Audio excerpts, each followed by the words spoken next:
ونشهد أن لا إله إلا الله وحده لا شريك له ونشهد أن سيدنا ومولانا محمدا عبده ورسوله أما بعد أعوذ بالله من الشيطان الرجيم بسم الله الرحمن الرحيم ومن يعمل من الصالحات من ذكر أو أنثى وهو مؤمن فلنحيينه حياة طيبة ولنجزينهم أجرهم بأحسن ما كانوا يعملون صدق الله العظيم.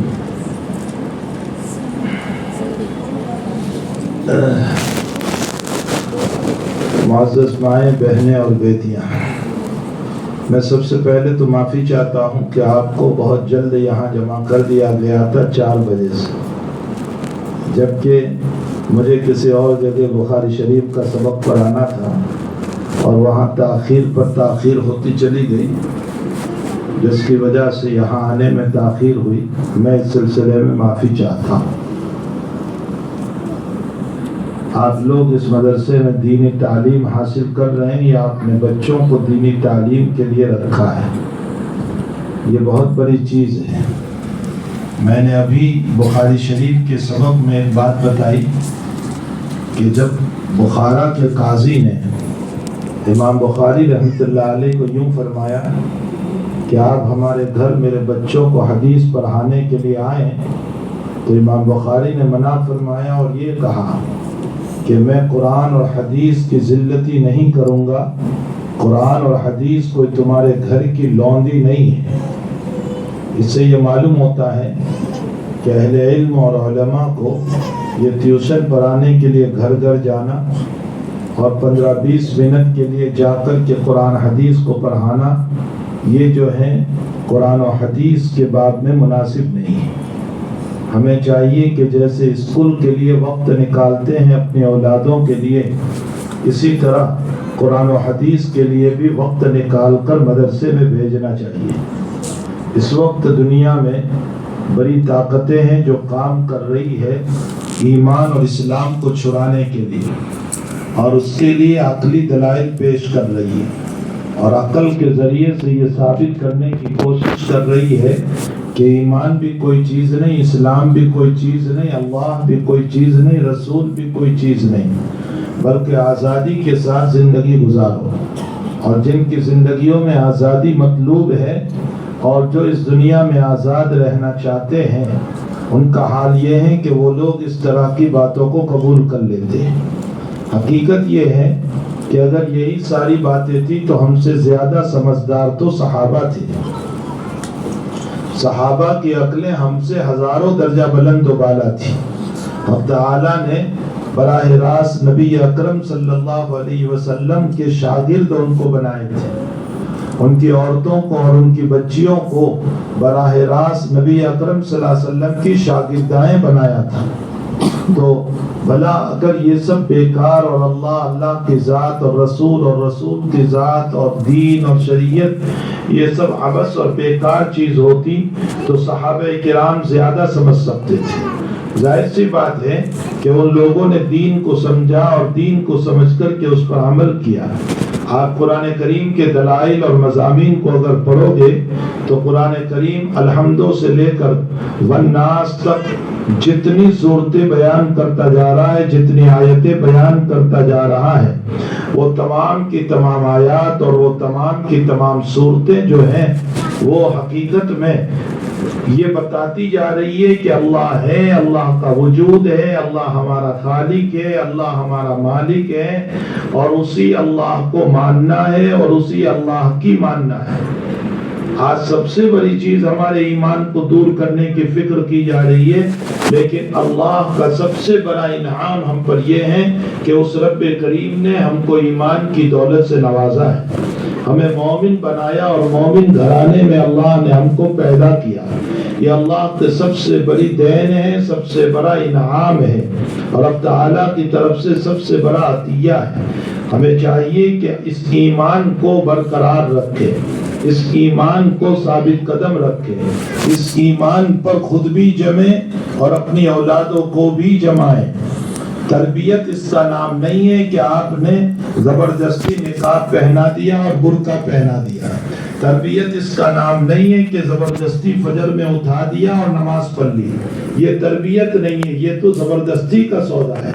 تربیت نام ہے اس بات کا کہ مجاز بن جائے، چاہے ہم کہیں یا نہ کہیں ہماری بچی جو ہے وہ نقاب پہننے والی ہے، ہم کہیں یا نہ کہیں ہماری اولاد وقت پر نماز پڑھنے والی ہے، ہم کہیں یا نہ کہیں ہماری اولاد حلال کا انتظام کرنے والی ہے، ہم کہیں یا نہ کہیں ہماری اولاد غلط کاموں سے اپنے آپ کو بچانے والی ہے۔ یہ تربیت ہے، یہ تو زبردستی ہم نے نقاب پہنایا۔ اسی لیے کئی بچیاں ہماری ہیں کہ جو گھر سے تو نقاب پہن کر جا رہی ہے، برقع پہن کر کے جا رہی ہے، اور یونیورسٹی میں جا کر اپنا برقع نکال لیتی ہے، اپنا نقاب نکال دیتی ہے۔ اس کی وجہ کیا ہے؟ مجاز نہیں بنا۔ مجاز بہت بڑی چیز ہے، اور یاد رکھو دنیا کا دستور یہ ہے کہ جب ہم کسی کو ہدیہ پیش کرنا چاہتے ہیں تو ہدیے میں اچھی چیز چون کر لیتے ہیں ان کے لیے۔ مثلا ہم کو کسی کو جو ہے ایپل سفرجن دینا ہو تو ہم دیکھ کر لیتے ہیں کہ کوئی خراب نہ آ جائے، مجھے کسی کو سفرجن دینا ہے، تو کسی کو ہدیہ دینے کے لیے، گفٹ دینے کے لیے، کسی کو عطا کرنے کے لیے جو کچھ ہم دیتے ہیں وہ چون کر لیتے ہیں۔ اب تعالیٰ جل شانہ قرآن کریم میں فرماتے ہیں اصطفینا الاخیار اور مصطفینا الاخیار، فرمایا اے مسلمانوں میں نے تمہارے لیے دین محمدی کو اور دین اسلام کو چون کر منتخب کر کے تمہیں عطا کیا ہے۔ معلوم ہوتا ہے کہ اللہ نے جس کو چون کر نکالا ہے، منتخب کر کے نکالا ہے، یہ کتنی بڑی دولت ہوئی اللہ تعالیٰ کی کہ اللہ نے منتخب کر کے ہمیں عطا فرمایا۔ پھر انبیاء تو بے شمار گزرے، آدم سے لے کر عیسیٰ علیہ السلام تک اللہ قادر مطلق تھا کہ وہ ہم کو حضرت نوح کی اور امت میں بھیج دیتا، ابراہیم کی امت میں، موسیٰ اور عیسیٰ کی امت میں بھیج دیتا، لیکن اس اللہ نے ایسا نہیں کیا، بلکہ ہمیں منتخب کر کے محمد رسول اللہ صلی اللہ علیہ وسلم کی امت میں بھیجا۔ یہ کتنی بڑی چیز ہے، یہ کتنا بڑا انعام ہے کہ حضور پاک صلی اللہ علیہ وسلم کی امت میں ہمیں منتخب کر کے بھیجا۔ اس لیے میری بچیاں، میری مائیں دینی تعلیم کو مضبوط کرے اور مضبوط کر کے اپنے ایمان کو مضبوط بنائیں۔ صرف رسمی طور پر ایمانی بات کر لینا اور وقت آنے پر شہوتوں کے خاطر اپنے نقاب کو چھوڑ دینا، اپنے برقعے کو چھوڑ دینا، اپنی ذات کا سودا کر دینا، اپنی عفت و عصمت کو بیچ دینا۔ آپ صحابیات کے حالات پڑھو گی تو ایسا معلوم ہوتا ہے کہ ان کی جان چلی گئی لیکن انہوں نے اپنی عفت و عصمت کو نہیں بیچا، اپنی پاک دامنی کو نہیں بیچا، اپنے ایمان کا سودا نہیں کیا۔ آپ دیکھیں، میں ایک واقعہ آپ کو پیش کروں۔ مکی زندگی کے اندر حضرت یاسر رضی اللہ تعالیٰ، اہل مکہ نے حضرت یاسر کو پکڑا اور کہا کہ یاسر محمد رسول اللہ کو گالیاں دو، انکار کرو، کفر کر لو۔ حضرت یاسر نے فرمایا نہیں ہو سکتا ہے، بڑی عمر کے آدمی ہے، ضعیف آدمی ہے۔ فرمایا یاسر جان بچے گی؟ فرمایا نہیں ہو سکتا ہے کہ میں اپنے نبی کو گالی دوں، برا بھلا کہوں، انکار کروں۔ حضرت یاسر رضی اللہ تعالیٰ عنہ کو شہید کر دیا اپنی بیوی اور بچے عمار کے سامنے۔ اس کے بعد ان کی بیوی سمیہ رضی اللہ تعالیٰ عنہ، ان سے کہا کہ محمد کو گالی دو، علیہ باللہ ثم علیہ باللہ، اسلام کا انکار کر دو۔ مکی زندگی کا واقعہ ہے۔ میں سمیہ کے ایمان پر تم کو کچھ سنانا چاہتا ہوں۔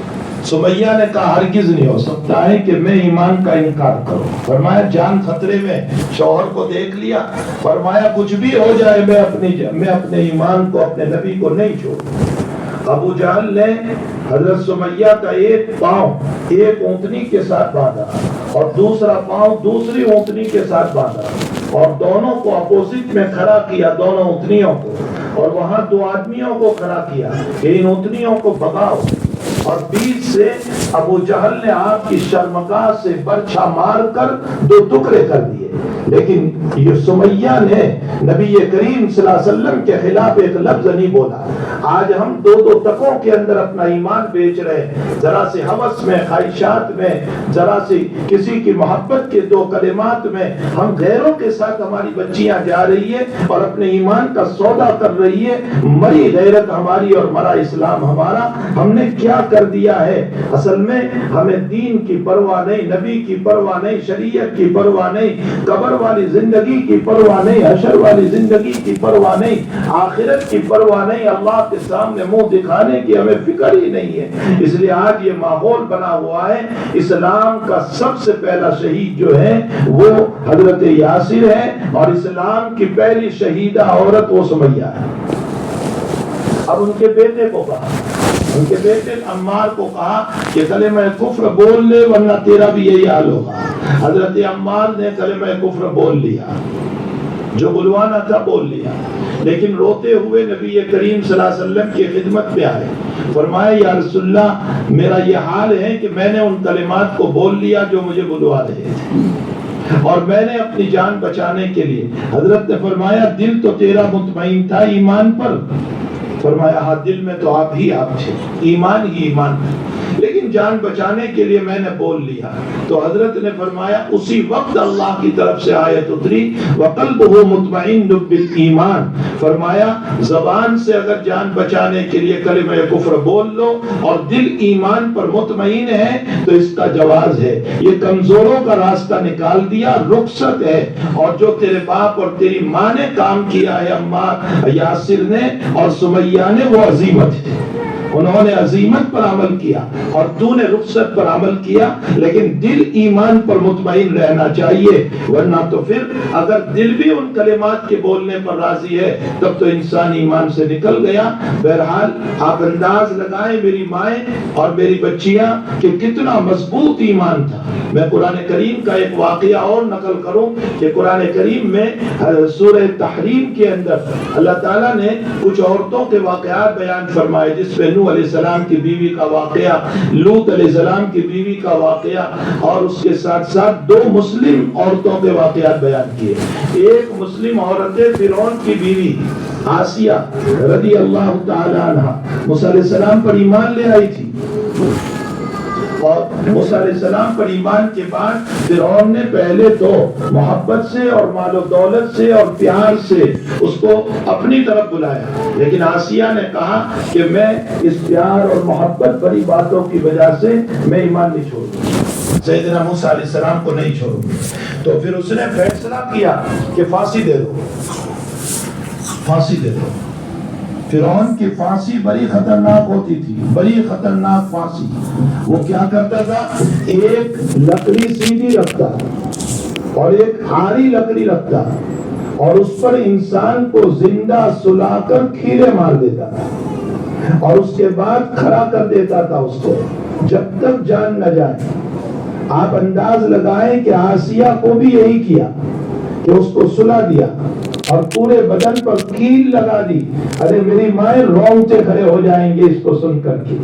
وہ فرش مخمل پر چلنے والی تھی, وہ بادشاہ کی بیوی تھی جو اربوں خربوں روپے کی مالک تھی, گول اور سونا اس کے گلے کا زیور تھا, رات اور دن وہ سونے میں پلنے والی تھی, اس کا کھانا اعلیٰ سے اعلیٰ تھا, اس کا شوہر تو اللہ بنا ہوا تھا, خدا بنا ہوا تھا, لوگ اس کو سجدہ کرتے تھے, عزت کی کمی نہیں تھی, بنگلے اور محل کی کمی نہیں تھی, لیکن ایک ایمان جب دل پر آ گیا تو سو گئے اس لکڑے کے اوپر, اور لکڑی پر سو کر کے آخری جو کلمات ہے وہ کلمات قرآن کریم نے سورہ تحریم میں نقل فرمائے.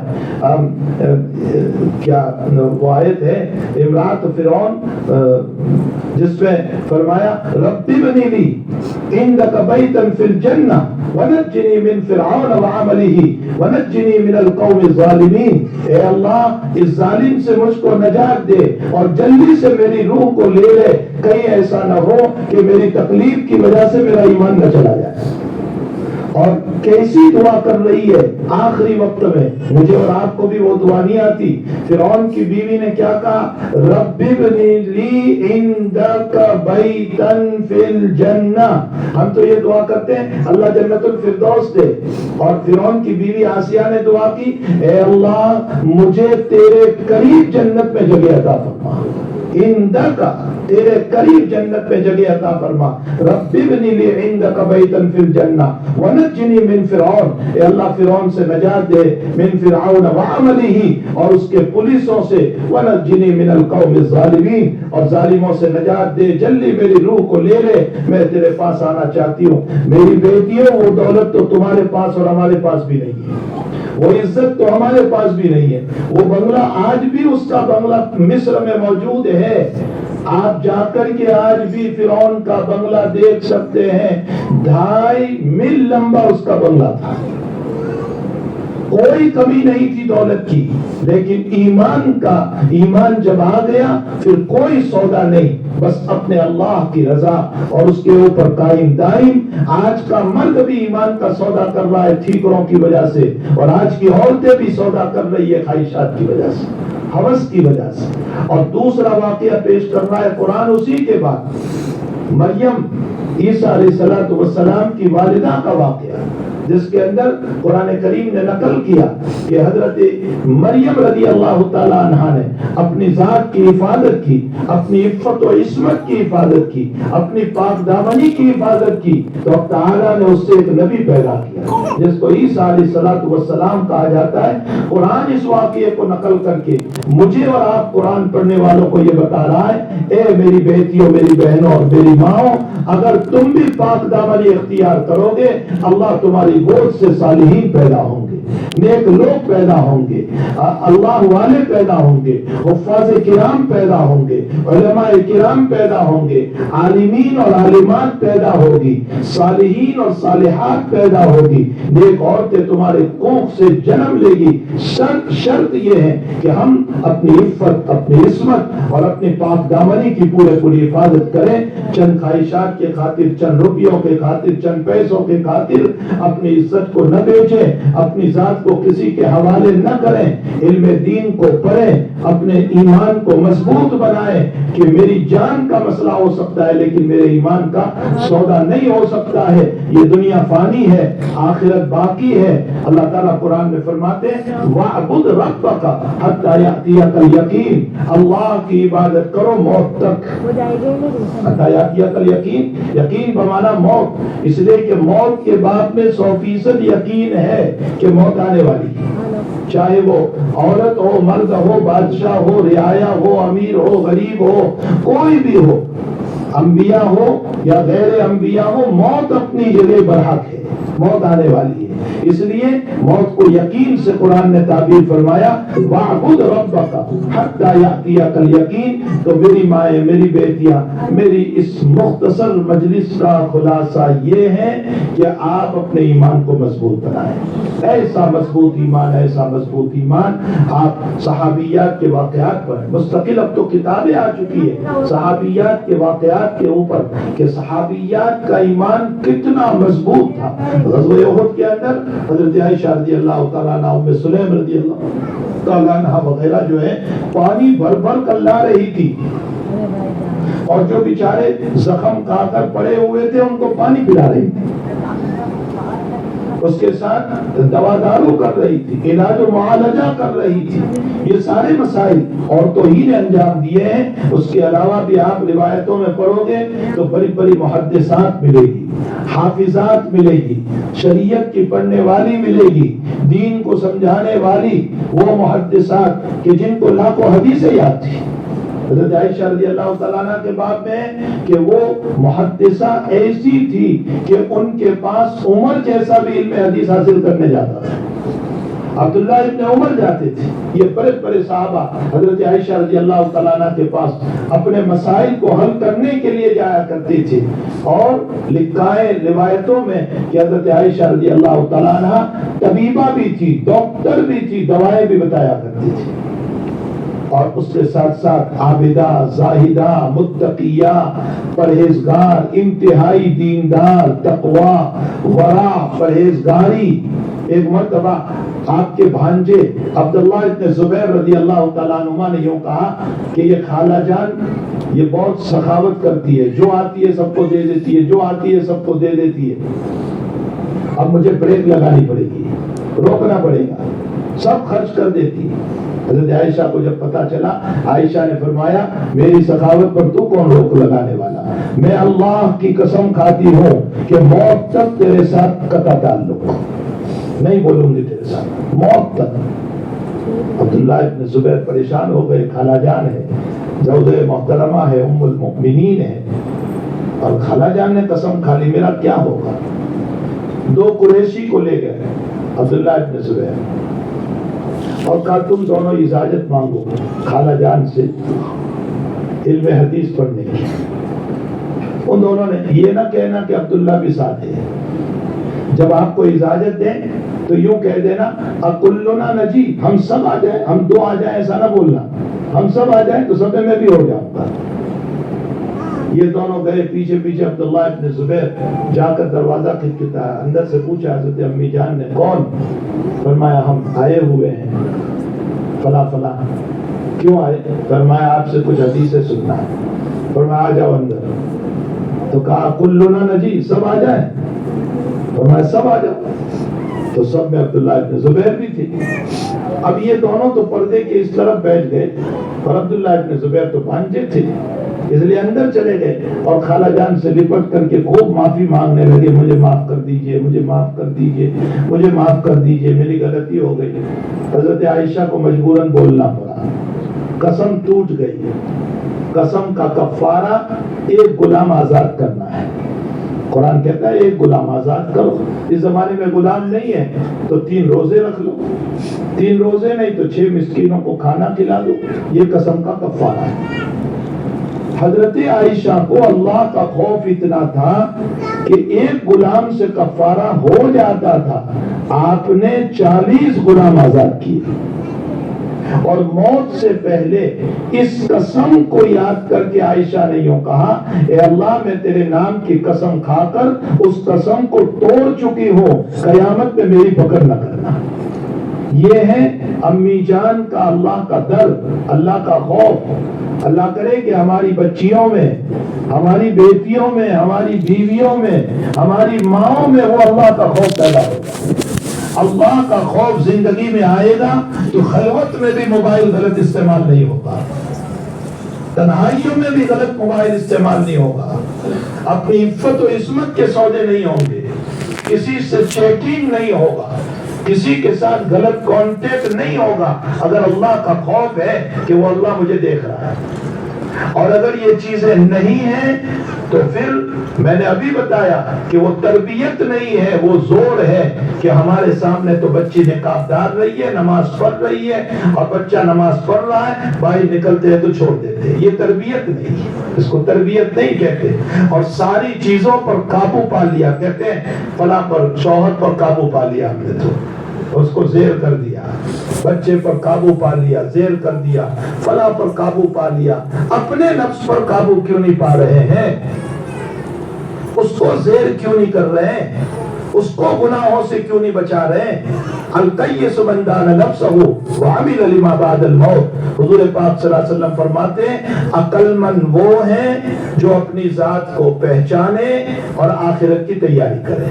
یہ ہے عقل مند، جو دنیا کی خوب تیاری کرے وہ عقل مند نہیں کہا گیا، جو آخرت کی تیاری کرے، اپنے مال کے ذریعے سے بھی آخرت کی تیاری، کہ میں اس فانی دنیا کے مال کو اس باقی دنیا میں جمع کراؤں۔ باقی دنیا میں جمع کرانے کا مطلب سخاوت ہے، زکوٰۃ ہے، عطیہ ہے، للہ ہے، بیوہ، غریب، یتامہ، مساکین اور ضرورت مند، مساجد، مدارس۔ تو فانی دنیا کے مال کو آخرت کے لیے جمع کرا رہا ہے، جو باقی دنیا میں جمع ہو رہا ہے، تو یہ دنیا بھی پھر ہماری دین بن جاتی ہے۔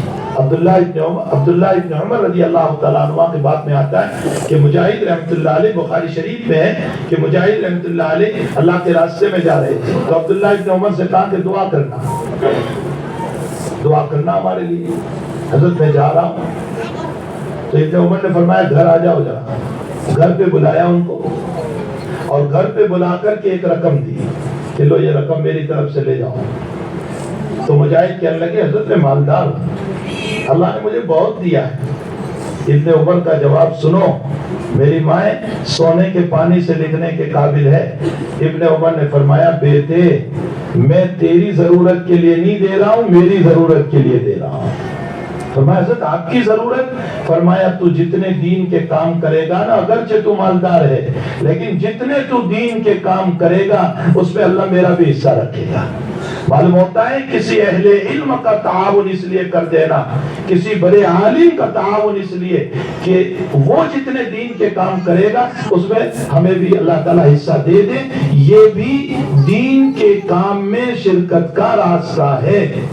تو ان باتوں کو میری مائیں بہت سمجھے اور اپنی بیٹیوں میں, اپنے اندر, اپنے بہوؤں میں اور اپنی جو ہے فیملیز میں اور اڑوس پڑوس میں دینی فضا بنائے, دینی ماحول بنائے, دین کو مضبوط کریں, ایمان کو مضبوط کریں. اللہ تعالیٰ اس مدرسے کو بہت ترقیوں سے مالا مال فرمائے, اب تعالیٰ رکاوٹوں کو دور فرمائے, پریشانیوں کو ختم فرمائے.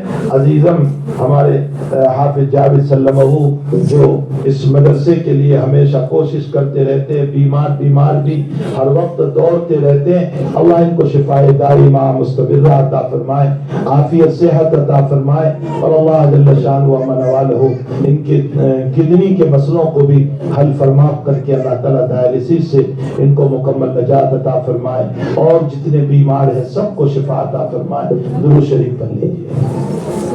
اللهم صل وسلم دائما ابدا على حبيبك خير الخلق كلهم. اللهم انا نسالك الهدى والتقى والعفاف والغنى. اللهم ربنا آتنا في الدنيا حسنة وفي الآخرة حسنة وقنا عذاب النار.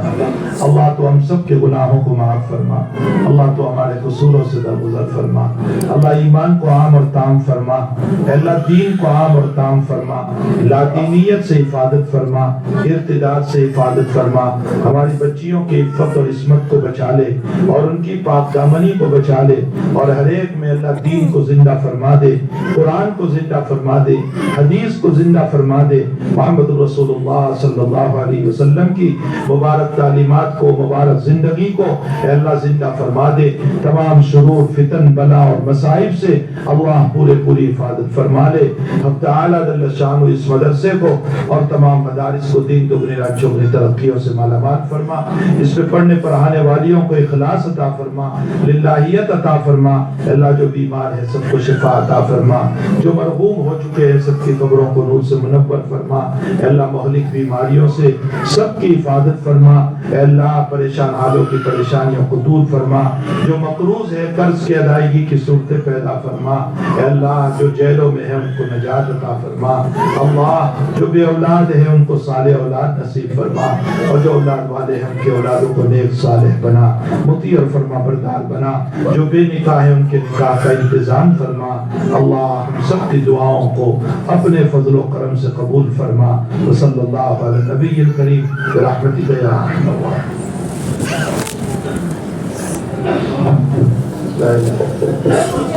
رمضان کے لیے پارے لینے ہیں, قرآن پاک کا ختم کریں گے نا, سب ایک ایک پارا لینے چاہیے. اللہ پاک ہمارے رمضان کو قبولیت, مقبولیت, اجلاس, سب ایک ایک پارا. پہلا پہلا آپ دو, آپ 3, 4, 5, 6, جاسمین آپ 7, 8, یہاں سے 9, 10, آپ کو 11.